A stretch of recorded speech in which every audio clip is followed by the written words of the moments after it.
School and college की सबसे अनोखी बात यह है कि वहाँ सब आपसे पढ़ने की उम्मीद करते हैं, लेकिन कोई ये नहीं बताता कि कैसे इफेक्टिवली पढ़ना है। बस मान लिया जाता है कि ये आप खुद ही फिगर आउट कर लोगे। नो वंडर इतने सारे स्टूडेंट्स पढ़ाई के मामले में इतना स्ट्रगल करते हैं। वो मेहनत करते हैं, रिवीजन करते हैं, बट एग्जाम आते आते सब भूल जाते हैं। ऐसा इसलिए होता है क्योंकि most of the popular learning techniques जो स्टूडेंट्स एग्जाम टाइम में यूज करते हैं वो एक्चुअली सबसे कम इफेक्टिव होते हैं।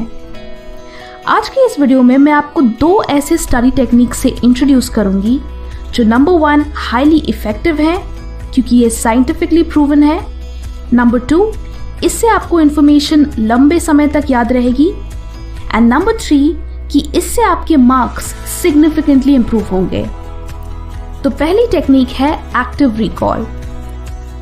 इसे समझने के लिए लेट्स अंडरस्टैंड दिस। मेरा आपसे एक सिंपल सा सवाल है, क्या आप 100 रुपए के नोट को बिना देखे ड्रॉ कर सकते हो? शायद नहीं। दिस शोज कि सिर्फ रीडिंग या रेपिटेशन से चीजें याद नहीं होती। मेजॉरिटी स्टूडेंट्स क्या गलती करते हैं?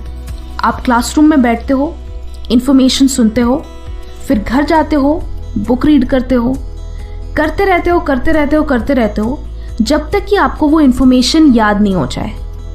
ये पैसिव लर्निंग है, यानी आप नॉलेज को बिना किसी एफर्ट के एक्वायर कर रहे हो। यही आपकी सबसे बड़ी गलती है। एक्टिव रिकॉल में आप इंफॉर्मेशन को रीड करने के बाद अपनी अंडरस्टैंडिंग को टेस्ट करते हो, यानी आप उस इंफॉर्मेशन को अपनी मेमोरी से रिकॉल करते हो कि इस पर्टिकुलर पैराग्राफ या टॉपिक से मुझे क्या सीखने को मिला। ये टेक्निक इस प्रिंसिपल पर बेस्ड है कि किसी भी चीज को याद करने के लिए आपको अपने ब्रेन को स्टिम्युलेट करना होगा। जब आप खुद से क्वेश्चंस पूछते हो तो आपके ब्रेन को आंसर याद करने के लिए एफर्ट लगाना पड़ता है, जिससे वो स्टिम्युलेट होता है। अब जितना ज्यादा ब्रेन पावर उसे याद करने में लगाओगे, उतने ही अच्छे से वो इंफॉर्मेशन आपके ब्रेन में एनकोड होगी। जस्ट लाइक जब आप एक्सरसाइज करते हैं तो हैवी वेट्स लिफ्ट करने से ही आपके मसल्स बनते हैं। इन द सेम वे आप इंफॉर्मेशन को याद करने में जितना ज्यादा एफर्ट लगाओगे, वो इंफॉर्मेशन उतने ही अच्छे से आपके ब्रेन में सेव होगी।